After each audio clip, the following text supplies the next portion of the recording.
A'udzubillahi minasyaitonirrajim. Qul yatawaffakum malakul mautil ladzi wukkila bikum thumma ila rabbikum turja'un.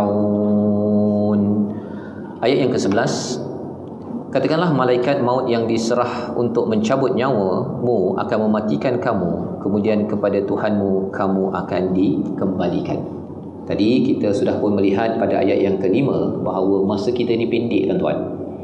Kalau kita hidup selama 100 tahun pun sebenarnya 1/10 sahaja daripada satu hari di sisi Allah, pada ayat nombor 5 sebentar tadi, ya. Dan bila bercakap tentang masa yang pendek ini, Allah bercakap, ya, Allah suruh Nabi sampaikan, yatawaffakum, Allah lah yang mewafatkan. Kalau dalam nama Allah Asmaul Husna itu ialah Al-Muhyi Al-Mumit, yang menghidupkan, yang mematikan. Jadi yang mematikan itu Allah gunakan perkataan yatawaffakum kerana apa? Kerana wafa ini maksudnya disempurnakan. Jadi bila rezeki kita di atas muka bumi ini telah disempurnakan, tuan-tuan, oksigen kita, darah kita, apa sebagainya, semua dah disempurnakan, rezeki yang telah ditulis di Lauh Mahfuz, maka selesai. Pergilah kita ke destinasi seterusnya. Maka apabila dipersoalkan, betul ke kami ni akan diciptakan balik ataupun dihidupkan balik, ya, akan bertemu dengan Tuhan, maka Nabi diberikan hujah, memang Tuhan akan mematikan kamu, ya. Pasal apa? Ada malaikat maut yang memang sudah di-assignkan, wa kulli wukila bikum thumma ila rabbikum turja'un. Semua kita akan kembali, kamu akan kembali. Jadi dalam ayat ini sebenarnya menjelaskan apa, tuan-tuan? Apa pelajaran yang kita boleh ambil? Ialah jangan underestimate tentang menunduk, merendah diri. Ayat nombor 1, kita review balik lah, 2, 3, 4, 5, 6, 7, 8 tadi tu. Jangan underestimate bila kita baca Quran. Jangan underestimate la raiba fi, tidak ragu-ragu. Pasal jangan bagi peluang dalam hidup kita ini, kita betul ke Allah akan jawab doa saya. Tak payah, jangan bagi ruang itu. Pasal masa pendek sangat, ya. Pendek sangat, nak diisi dengan mungkin 10 doa, 9 je kot yang Allah nak dengar. Jangan cakap begitu. Memang Allahul ladzi khalaqas samawati wal ard. Allah mengetahui semua urusan yang ada, ya. Jadi bila bercakap tentang amrul syahadah dan juga amrul ghaib, kita bagi makan pada syahadah kita, jangan underestimate memberi makan perkara ataupun roh kita, iaitu roh kita dengan Al-Quran, dengan zikir. Jangan underestimate. Pasal bila seseorang tu underestimate ataupun bagi dia lapar 3 hari, 5 hari tak ada zikir yang cukup, ataupun dia solat tapi solat yang tidak betul-betul merendah diri dengan mindset alif lam mim sebentar tadi, ya, kesannya apa, tuan-tuan? Akhirnya roh dia itu jadi kontang. Jadi dia hidup, dia pergi kerja, dia jadi seorang ayah, jadi seorang ibu, tetapi dia tidak ada penghayatan. Dia jadi zombie, ya, dia jadi zombie. Dan bila jadi zombie ini, tadi dah pasal dalam hati dia ada hantu tu, maka apa jadi?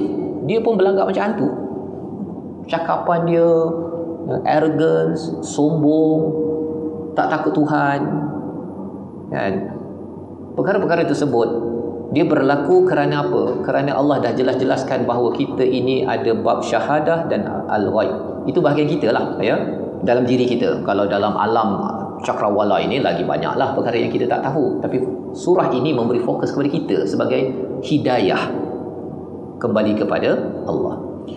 Walau tara idhil mujrimuna nakisu ru'usihim 'inda rabbihim rabbana absarna wa sami'na farji'na na'mal salihan inna muqinun. Orang yang berdosa, mujrimun itu apa, tuan-tuan? Maksudnya orang yang memisahkan antara kebenaran dan apa yang dilaksanakan. Apa dia? Oh, tak ada mic.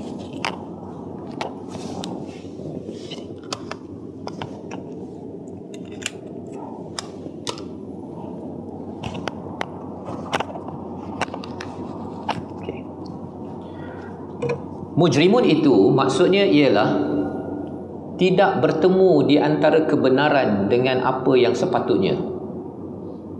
Ya, itu sebabnya mujrimun itu luas tuan-tuan ya. Luas. Dalam surah Al-Kahfi ada dijelaskan, bila kita tahu ada kebenaran tapi kita tidak mahu bawakan kebenaran itu dalam hidup kita, itu mujrimun. Contohlah ya, kalau di dunia ini membentak ataupun cakap, alah, cakap pada mak kan. Di dunia ini kalau tidak bergantung kepada Al-Quran, kita tak dianggap penjenayah. Tidak dianggap mujrimun, pendosa, ya. Tetapi di akhirat, orang yang alah kan, dia tak bertaubat kepada Allah, dia adalah mujrimun. Pasal hak bagi seorang ayah ibu itu adalah ihsan. Ihsan, walaupun dia bukan Islam, ihsan. Ya. Tak boleh membentak rasa alah, kan? Tak boleh. Jadi rupa-rupanya mujrimun itu ada kaitan dengan meletakkan sesuatu itu berdasarkan kepada al-haq yang kita dah belajar pada ayat nombor 3 sebentar tadi. Dan al-haq itu datang daripada kitab Al-Quran itu sendiri. Maka orang yang mujrimun itu, orang yang dia tak menghormati mak ayah, yang dia tak menghormati kepada suami isteri, tak menghormati kepada anak, dia tak memberikan apa yang patut pada anak, kepada rakan, taulan dan sebagainya, maka Allah cakap bahawa pada waktu itu mereka tunduk kepala mereka inda rabbihim, di sisi Tuhan. Mereka tunduk, ya. Dan dia cakap apa? Rabbana, bukan sami'na dulu. Kalau tadi kita berbincang pada ayat yang ke-10 itu ada, ataupun ayat yang ke-9, as-sama' dulu. Tapi kali ini absarna. Pasal kita tak nampak lagi akhirat itu, kita dengar sahaja daripada Al-Quran, daripada ceramah, kita tak nampak. Penceramah pun tak nampak. Penceramah pun dengar. Dengar daripada ini, daripada ulama', dia dengar bawa pada Rasul. Rasul pun dengar daripada Jibril. Tetapi bila sampai ke sana, inilah tafsiran kepada apa yang ada dalam Al-Quran. Tuan-tuan ya. Apa yang ada dalam Quran ini, tafsirannya itu Allah akan tafsirkan setiap apa yang ada dalam Quran ini sampailah ke akhirat nanti Allah akan tafsirkan. Allah akan jelaskan balik. Okey, kata syurga kan yang kamu dengar itu, okey, kau tengok sendiri. Neraka kamu akan tengok sendiri, sama ada masuk ke tak masuk. Allah akan tafsirkan semua ayat Al-Quran ini, tuan-tuan ya. Baik. Jadi di sini Allah tafsirkan Rabbana absarna wa sami'na. Kami lihat, kami dengar, maka kembalikanlah kami untuk berbuat amal saleh. Na'mal salihan. Na'mal itu maksudnya walaupun hanya satu amal saleh. Ya. Bukan salihat, salihan. Inna muqinun. Kami sekarang yakin. Lawan yakin tadi apa? Right. Pada ayat nombor 2. Bila orang itu ada keraguan, maka dia tak yakin kepada pertemuan kepada Allah. Kan ada ayat yang ke-10 tadi, biliqa'i rabbihim kafirun. Dia tak yakin, dia mengkufuri kepada perjumpaan dengan Allah. Bila berjumpa dengan Allah, bukannya dengan kangkung, kita kena buat persediaan. Jadi mereka kata, baru mereka sedar bahawa ini persediaan yang terbaik adalah na'mal salihan. Walaupun satu amal soleh itu adalah perkara yang mereka sanggup untuk kembali ke muka bumi. Jadi apa yang kita belajar daripada ayat yang ke-12 ini, tuan-tuan ya? Orang berdosa menyesal di hadapan Tuhan. Allah Al-Adil, terus menghukum dengan adil. Al-Basir, melihat semua amal. Dan Al-Hakim, kerana keputusannya penuh hikmah. Al-Adil itu menunjukkan apa? Dah sampai ke sana, ini adalah masa pengadilan. Kan begitu? Bukan lagi masa untuk diberikan peluang ataupun okey, tolong boleh resit balik exam. Tak ada dah. Nak resit kat sini. Ya. Nak resit, nak buat balik, nak taubat di sini. Tapi kalau sampai sana dah tak boleh dah. Itu adalah hari pengadilan kerana Al-Adil akan menunjukkan keadilan yang sebenar-benarnya. Walaupun kita cuba sembunyikan ke, ataupun ada orang yang tak tahu mengapa perkara itu berlaku ke, Allah akan bongkar. Sehingga kan orang yang mujrimun pun, yang degil dekat atas muka bumi ini, bila nampak keadilan Allah itu, terus tunduk dan dia kata apa? Rabbana absarna wa sami'na farji'na na'mal salihan inna muqinun. Aku yakin sekarang. Tapi yakin bila sampai kepada hari akhirat itu, tuan-tuan, sudah terlambat. Ya, sudah terlambat. Maka pada ayat yang ke-13, walau syi'na la'atayna kulla nafsin hudaha walakin haqqal qawlu minni la'amla'anna jahannama minal jinnati wan nasi ajma'in. Dan jika kami mahu, walau syi'na, ya, kami berikan pada setiap jiwa petunjuk baginya, tetapi telah ditetapkan perkataan dariku, pasti akan kupenuhi neraka Jahannam dengan jin dan manusia bersama-sama. Kalau Allah nak, tuan-tuan, Allah boleh bagi hidayah. Kita sudah jumpa perkataan hidayah ini pada ayat nombor 3. Allah boleh bagi hidayah pada setiap orang. Walakin haqqal qawlu minni, tetapi apa yang Allah nyatakan, ketetapan haqq yang kita dah bincang ayat nombor 3 tadi, bal huwal haqq. Quran ini adalah kebenaran. Jadi bila ia adalah kebenaran, dia adalah ketetapan, Allah tidak akan memungkiri kepada apa yang telah ditetapkan. Maksudnya beramallah di sini, dapatlah reward ataupun punishment di sana. Allah tak akan tukar, tidak akan flip. Dan janji Allah akan isikan Jahannam itu dengan jin dan manusia seluruhnya. Allah mulakan dengan jin kerana jin sebahagian besarnya itu memang suka menderhaka kepada Allah, satu. Tapi yang keduanya, jin lah yang menggoda kepada manusia untuk melakukan perkara-perkara mujrimun, lawan kepada apa yang telah kita bincangkan daripada ayat nombor 1 sampailah kepada ayat nombor 10 sebentar tadi. Merendah diri, Quran, Allah, ya, semua yang kita bincang tadi itu, jin dia akan cuba mempengaruhi kepada manusia. Jadi maksudnya manusia yang mempengaruhi jin ada ke, tuan-tuan? Manusia mempengaruhi jin, dia tak ada. Dia jin mempengaruhi manusia ada, tapi manusia mempengaruhi jin untuk buat jahat tu tak ada, ya. Tapi manusia mempengaruhi jin untuk buat baik, salah satunya ialah Nabi Muhammad sallallahu alaihi wasallam ketika membaca Al-Quran, jin pula yang dengar dia kata Quranan ajaba. Ada pengaruh itu. Baiklah, perkara baik. Tapi perkara buruk ini, jin banyaknya mempengaruhi kepada manusia, dan kita tahu bahawa perkara inilah yang perlu kita beri perhatian. Pasal apa? Pasal kita ada amrul syahadah dan amrul ghaib. Jadi jin dia tak akan kacau sangat bahagian makanan kita, tuan-tuan. Makanan kita biar je lah. Dia akan kacau pada bahagian roh je tadi. Yang tak payah baca Quran, malaslah pergi solat, ya. Pasal bila solat lambat, dia akan, ini jin yang jahat lah, ya. Syaitan itu sendiri, dia akan mempengaruhi. Maka ini ayat yang ke-13.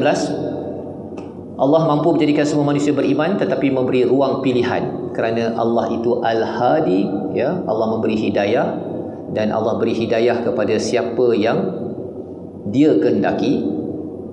Tetapi kita juga kena ada kehendak tersebut, barulah Allah lebih lagi berkehendak kepada hidayah. Kalau kita pun tak kisahlah dapat hidayah ke tak ke, kan, Allah lagi tak berkehendak pun kepada orang-orang yang sombong begini. Tidak ada alif lam mim, tidak ada keyakinan kepada Al-Quran, tidak berpaksikan kepada Allahul ladzi khalaqas samawati wal ardh yang kita bincang awal tadi. Tidak mengharapkan Allah pelindung, Allah memberi syafaat ketika saya susah nanti, ya Allah tolonglah bagi syafaat. Dia tak berkehendak. Kalau tak berkehendak, kalau dalam dunia, tuan-tuan, kan, orang tak nak kita tolong, bila dia susah, biar dia. Takkan kita pula terhegeh-hegeh nak pergi minta nak tolong dia, kan? Dia pun tak nak. Malah kadang-kadang dia dismiss je kita nak tolong. Tak, awak bukan boleh tolong pun. Tak apalah, kita manusia, kan. Tetapi Allah yang boleh tolong kita menjadi wali, menjadi syafi'ah pada ayat yang ke-4 sebentar tadi. Bila tidak ada tazkirah, diambil, akhirnya hati itu, rohnya jadi kontang. Jadi dia rasakan bahawa pertolongan Tuhan tu perlu ke? Saya ada kereta, saya drive okey je, kan? Makan okey je, apa lagi perlu Tuhan? Dia jadi begitu. Dan ini boleh berlaku kepada roh yang kontang, walaupun orang itu beragama Islam. فَذُوقُوا بِمَا نَسِيتُمْ لِقَاءَ يَوْمِكُمْ هَذَا إِنَّا نَسِينَاكُمْ وَذُوقُوا عَذَابَ الْخُلْدِ بِمَا كُنْتُمْ تَعْمَلُونَ. Maka dirasakan olehmu azab ini disebabkan kamu melalaikan pertemuan dengan harimu ini, hari kiamat. Sesungguhnya kami pun melalaikan kamu, dan rasakanlah azab yang kekal di atas apa yang telah kamu kerjakan.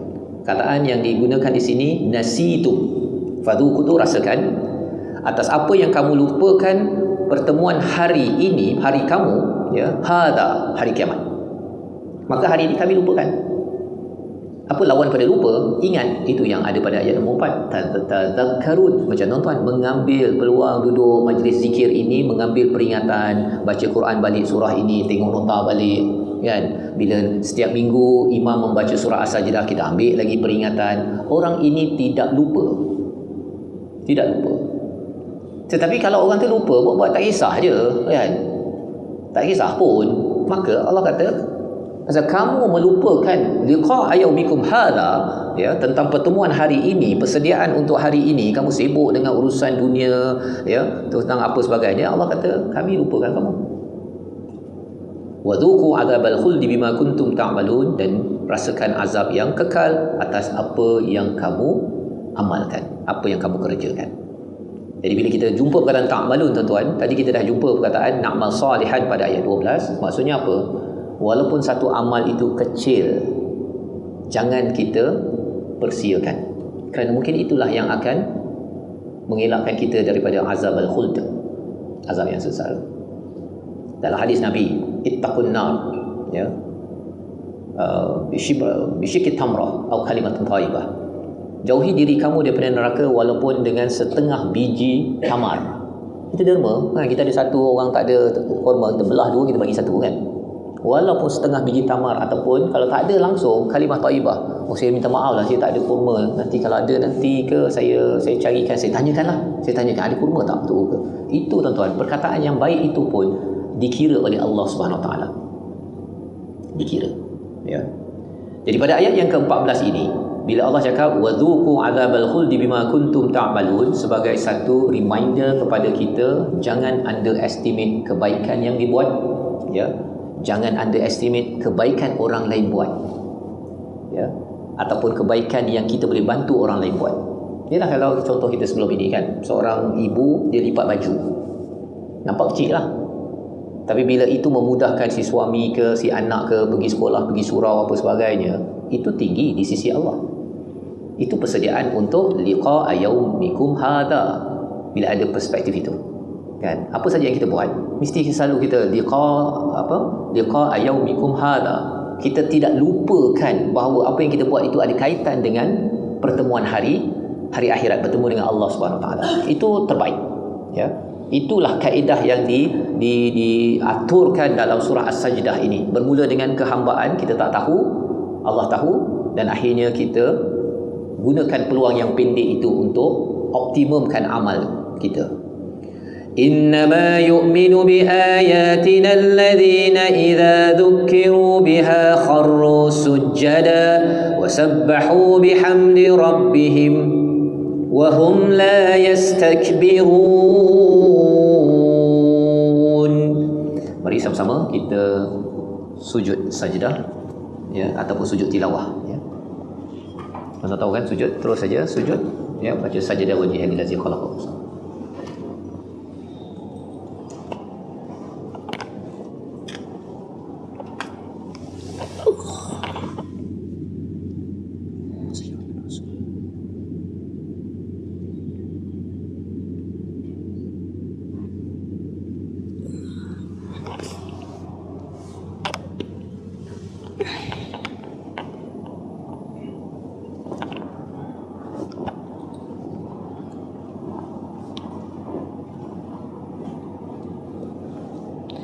Baik, tuan-tuan yang mati Allah sekalian, itu antara sunnah apabila kita baca ayat-ayat sajdah, kita terus sujud.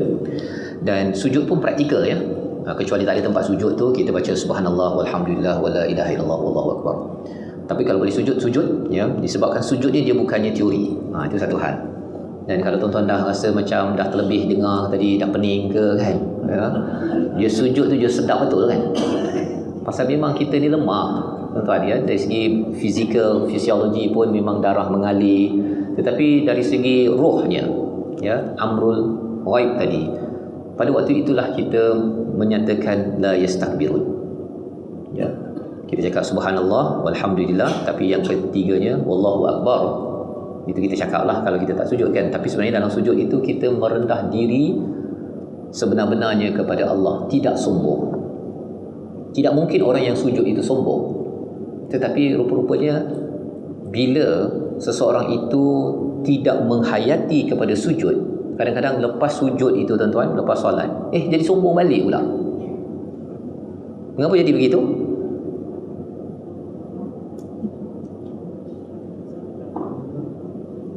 Dia berada pada perkataan idza dzukiru biha kharru sujada. Dzukiru itu apabila, ya, kita tengok ayat yang 15, orang yang beriman dengan ayat kami hanyalah orang yang apabila diperingatkan dengan ayat-ayat kami mereka menyungkur sujud. Dzukiru itu maksudnya dia diberi peringatan. Dia rasa, dia yakin dia sedang diberikan peringatan. Bukannya another wording, another event. Dia tidak rasa dia diperingatkan. Seperti mana dalam ayat yang keempat, tatadzakkarun. Mengapa kamu tidak mengambil peringatan? Reminder ini tuan-tuan, kalau kita punya kereta ada reminder, kereta-kereta baru kan, reminder dah terlebih 500 km. Bukan 500 km, 500 km tak servis kan, ataupun 100 km. Kita rasa kalau pakai seat belt pun teng. Yalah pakailah. Macam gitu kan. Pasal apa? Pasal reminder itu memang powerful kepada diri manusia. Tapi ada orang yang dia bila teng, dia letak betul dia tak belakang. Defeat the purpose lah, ada seatbelt tu kan. Tapi itu tak apalah bahagian seatbelt. Bila Allah letakkan tazkirah dari masa ke semasa, Allah beri. Dan kita kena cari. Tatadzakkarun tadi itu kita kena cari. Dia bukan kena tunggu je kan. Kita kena cari. Pasal bila kita mencari tazkirah itu, sebenarnya kita sedang mencari hidayah. Ayat yang ketiga tadi, yahtadun, kita sedang mencari hidayah. Kita sedang bercakap, ya Allah ihdinas siratal mustaqim. Kemudian kita go into action. Pasal Allah offer signal hidayah ni every time dia tuan-tuan. Banyak dia kuliah lah apa sebagainya, ya, yang membawa pada Al-Quran. Ataupun Allah boleh bagi ujian pada kita. Allah bagi ujian macam-macam agar kita dapat reminder. Tapi kadang-kadang orang bila dia dapat reminder, dia tak respond accordingly, ya. Maka dalam ayat yang ke-15 ini bercerita tentang sujud dan juga la yastakbirun. Itulah antara perkara penting membawa kepada tema surah As-Sajdah ini, di mana semua makhluk itu bersujud kepada Allah mengikut peraturan Allah. Yang ada pilihan untuk tidak sujud ini pada ayat 13 adalah jin dan manusia. Itu sebabnya dia diisikan dalam neraka Jahannam. Tetapi orang yang beriman, yang sebenar-benarnya kepada ayat kami, bila diingatkan dengan ayat-ayat kami, zukiru biha tu, ha itu merujuk pada ayat-ayat Allah, kharru sujada. Dia bersujud, menyembamkan muka ke atas muka bumi, ya, bertasbih, bertahmid, dan wahum la yastakbirun. Apa pelajaran daripada ayat 15 ini? Dalam hidup kita, bila kita diingatkan jangan sombong.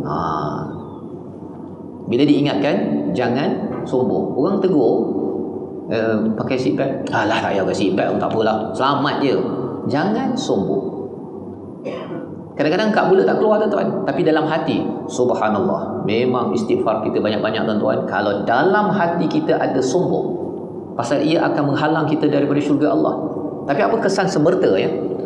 Kalau orang itu orang Islam tuan-tuan, ya, dia ada sombong, walaupun dia sujud, tapi bila kena tegur dia sombong, dia tak menerima kebenaran yang diberikan itu, maka kesannya apa? Dia akan terus dilaknat dalam kehidupannya.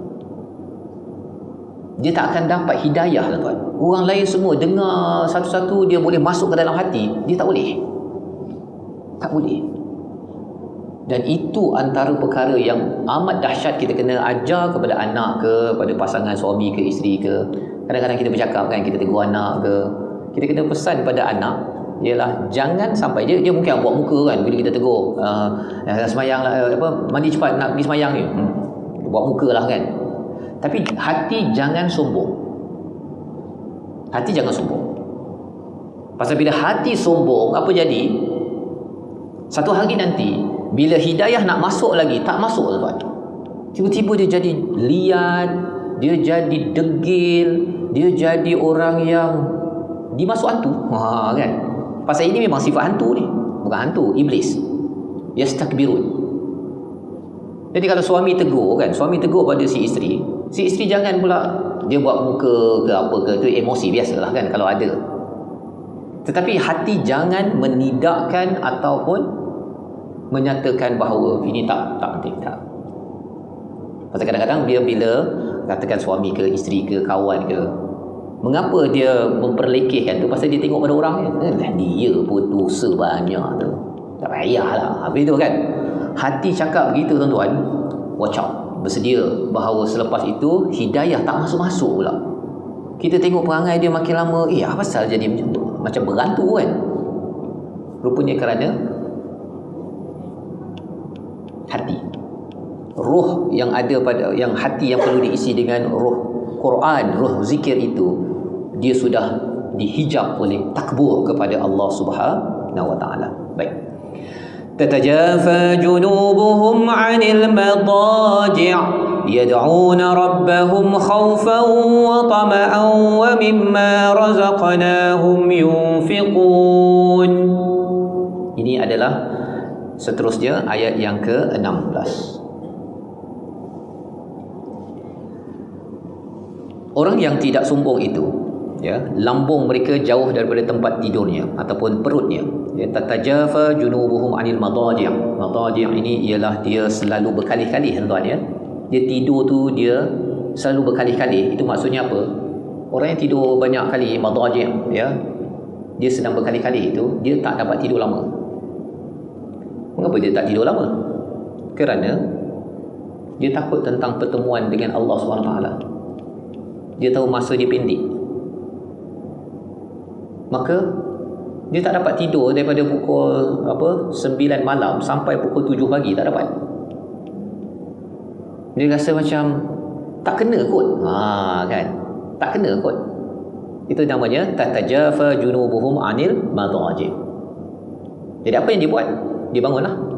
Dia bangun ataupun kalau dia duduk di baring di pebaringan itu, yad'una rabbahum khaufan wa tama'a. Mereka berdoa kepada Tuhan dengan rasa takut dan juga rasa tamak. Takut pasal tak diterima, pasal banyak dosa. Tamak pasal siapa lagi yang boleh mengkabulkan doa saya kecuali Allah. Jadi dia combine. Dia tak boleh over confident, tapi jangan over berputus asa daripada kabulnya doa dia kepada Allah Subhanahu wa taala. Dan yang ketiganya, wa mimma razaqnahum yunfiqun, dan daripada apa yang kami rezekikan mereka infak. Sama ada waktu malam ataupun waktu siang, tapi maksudnya ialah malam dia tak banyak tidur, dia sama ada solat fardu itu satu, tetapi dia solat qiyamul lail. Yang seperti tuan-tuan buat sekarang ini, sama ada tarawih, tapi lepas tidur kita bangun balik walaupun 2 rakaat, dan kemudian spend masa untuk berdoa kepada Allah Subhanahu wa taala. Baik. 3 perkara ayat yang ke-16 ini, mengapa macam tiba-tiba wujud?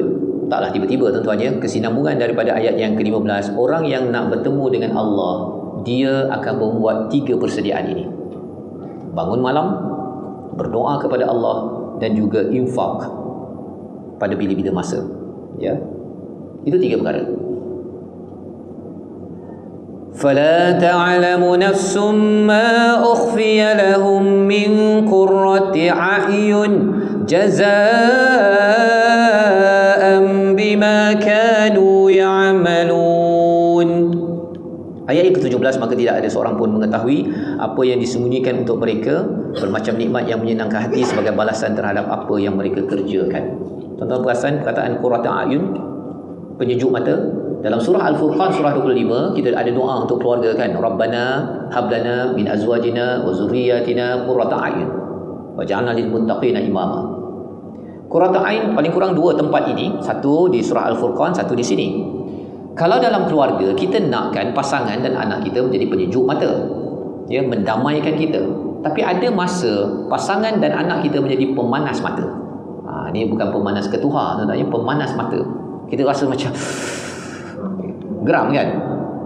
Maka solusi untuk menenangkan itu adalah bangun malam, berdoa pada Allah dan banyakkan berinfak.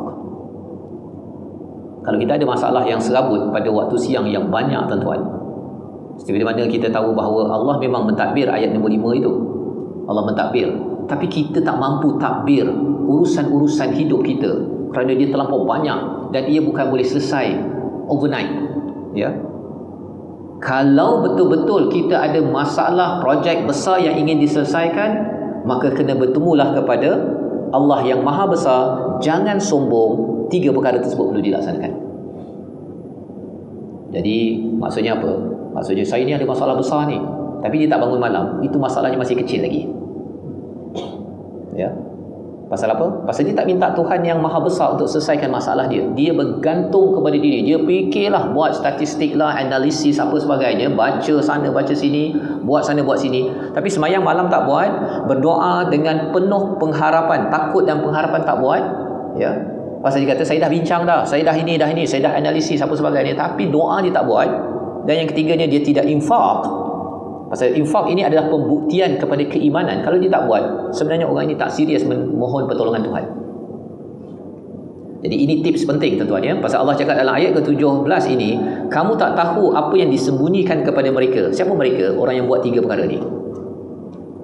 Walaupun masalah dia besar, ya, bila masalah dia besar, tapi bila dia dapat qurrat a'yun daripada tiga perkara ini, dia tenang, relax, ya. Masalah dia besar, tapi dia dapat ketenangan. Dan ini tidak dapat diketahui, ya, tidak dapat dirasai kecuali orang yang buat sahaja.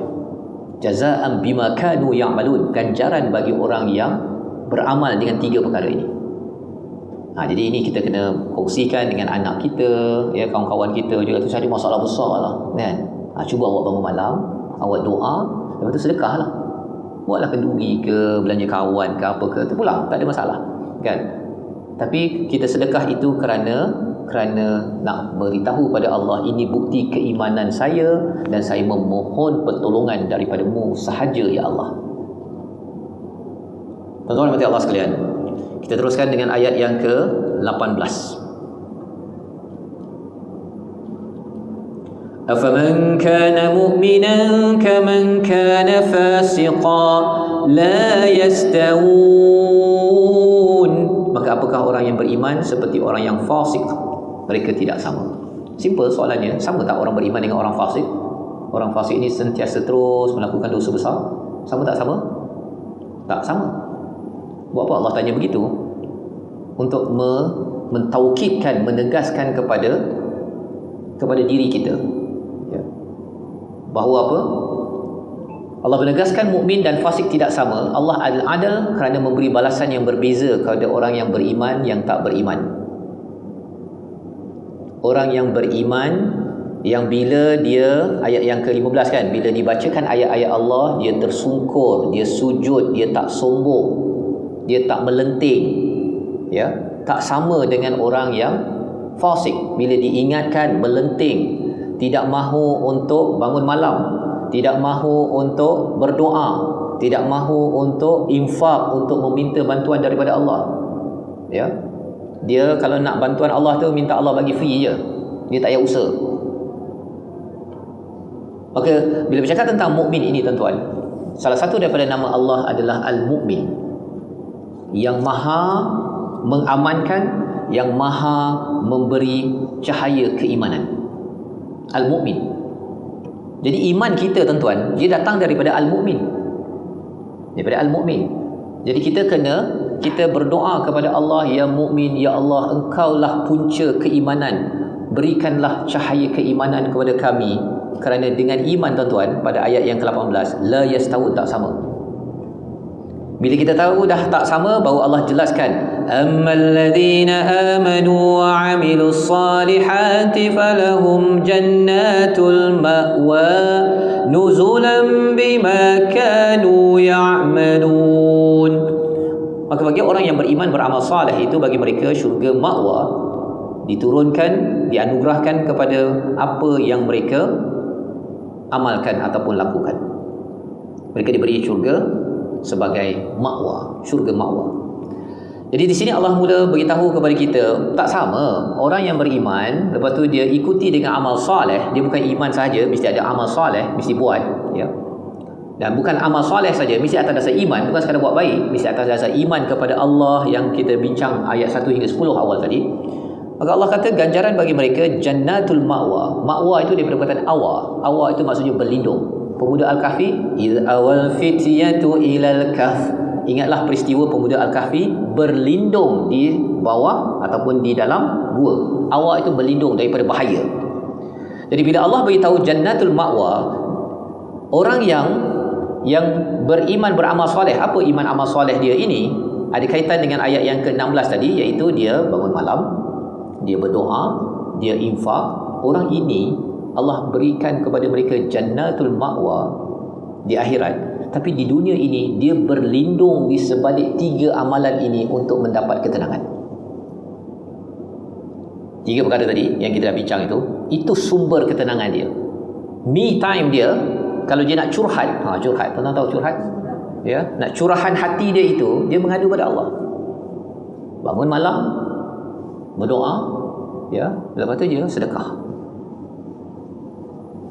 Itu tanda dia memang sedang menyelesaikan masalah besar. Ya. Wa ammal ladzina fasaqu fama'wahumun nar kullama aradu an yakhruju minha u'idu fiha wa qila lahum dhuqu 'adzaban nar alladzi kuntum bihi tukadzibun.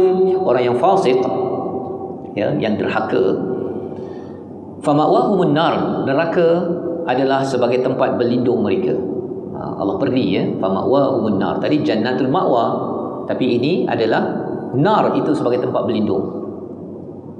Mengapa mereka dapat berlindung di bawah api? Kerana mereka mengapi-apikan segala nikmat yang Allah beri, iaitu tidak bersyukur kepada Allah, yang kita bincang ayat 10 tadi.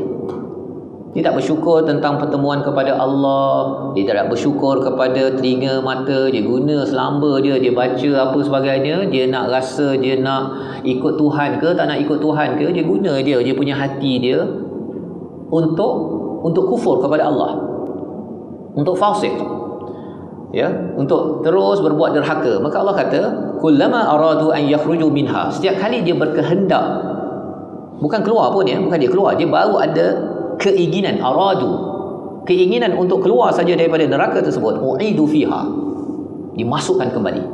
Bukannya dia pergi keluar daripada neraka, masuk balik. Dia baru ada keinginan dia, dimasukkan lagi ke dalam. Wa qila lahum dhuqu adzaban nar, rasakan azab neraka yang kamu dustakan. Yang kamu dustakan. Perkataan mendustakan ini satu perkara juga, tuan-tuan, ya. Tadi kita bincang yastakbirun, sombong, ya, sombong. Tetapi sebelum sombong itu ada istilahnya tukadzibun, iaitu mendustakan, menafikan kebenaran, kebaikan yang ada. Macam tadilah, kalau katakan suami tegur isteri, isteri tegur suami, kan, si suami ke isteri ke anak ke kawan tu, dia menafikan benda itu sebagai kebenaran. Ya, lawan kebenaran itu adalah batil, ya. Jadi dia nafikan, tukadzibun. Alah, tak apa, sembahyang lambat pun tak apa, sama je. Itu menafikan, tuan-tuan. Alah, baca Quran, tak baca Quran, sama je. Dapat pahala lebih, itu untuk akhirat, kat sini sama je. Menafikan, ya. Kadang-kadang tak di sini, tapi di sini. Itu yang lebih mencabar, tuan-tuan, ya. Tak perasan bila hati itu tergesit sahaja, alah, sama je, ya, pakai tudung ke tak pakai tudung, sama je. Orang beragama ke tak beragama, orang pergi sembahyang berjemaah ke tak sembahyang berjemaah, bila dia cakap sama sahaja, dia menafikan tentang semua ayat-ayat yang menjelaskan kemuliaan ataupun suruhan Allah untuk beramal tersebut. Jadi dengan kesan mereka menafikan itu, maka akhirnya keinginan mereka untuk keluar neraka itu akhirnya menyebabkan mereka makin dimasukkan, ya. Dan bercakap tentang aradu ini, tuan-tuan, ya, kita nak beri fokus kepada aradu.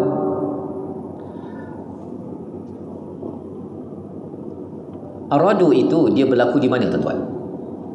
Kehendak kita di mana? Di dalam afidah. Hati lapisan nombor 3 kita, kehendak. Bila ada kehendak, kuatkan kita bersungguh-sungguh. Kalau kehendak ni perlahan, lemah je, dia pun tengoklah nanti saya pergilah tadabbur surah sajdah tu kalau ada masa. Gitu kan. Itu datang daripada fuad tu. Fuad. Jadi apabila seseorang itu dia tak jaga iradah, kehendak dalam dunia ini untuk beramal soleh, ya, untuk dia jaga perasaan dia, nombor 3 hati itu tadi, untuk merendah diri, alif lam mim, untuk betul-betul yakin kepada Al-Quran, ya. Kalau ayat nombor 3 tadi itu untuk betul-betul mencari hidayah, saya memang nak cari hidayah, saya nak petunjuk daripada Allah. Kalau ada siapa-siapa tegur saya, it's okay, pasal saya nak cari hidayah daripada Allah, walaupun saya malu ke apa ke, kalau itu hidayah, saya nakkanlah hidayah tersebut. Maka tuan-tuan, orang yang menggunakan kehendak dalam fuad itu betul-betul, orang itu tidak akan dimasukkan ke dalam neraka. Tidak akan. Tapi aradu ini tuan-tuan, dia berlaku di dalam. Di dalam. Tak nampak. Jadi bila tak nampak, apakah yang perlu kita ambil pelajaran daripada ayat nombor 20 ini? Kita kena jaga apa yang keluar daripada hati kita. Dalam surah Al-Mulk Allah cakap kan, kita dah belajar sebelum ini, Allah mengetahui ya'lamu ma fis sudur kan. Allah tahu apa yang ada di lapisan nombor 1, Allah tahu, nombor 2 pun tahu, 3 tahu, 4 tahu. Pasal Allah tu Al-Alim. Ya. Jadi ayat yang ke-20 ini sebagai satu lagi bahagian penting untuk kita jadikan sebagai panduan dalam hidup kita. Jangan benarkan hati kita berdusta ataupun menafikan kebenaran. Jangan benarkan. Kalau berlaku, contohnya kalau berlaku, maka kita kena cepat-cepat bertaubat kepada Allah SWT. Kita kena cakap, astagfirullahalazim, saya salah, saya tersilap. Ya Allah, Allahumma innaka afuun tuhibbul afwa fa'fu anni. Kita kena mula istighfar terus kerana kita tak nak hati kita itu menjadi tukadzibun. Akhirnya hati itu diazab, orangnya diazab, dan bila nak dibawakan, dia nak keluar daripada neraka saja, Allah tidak benarkan.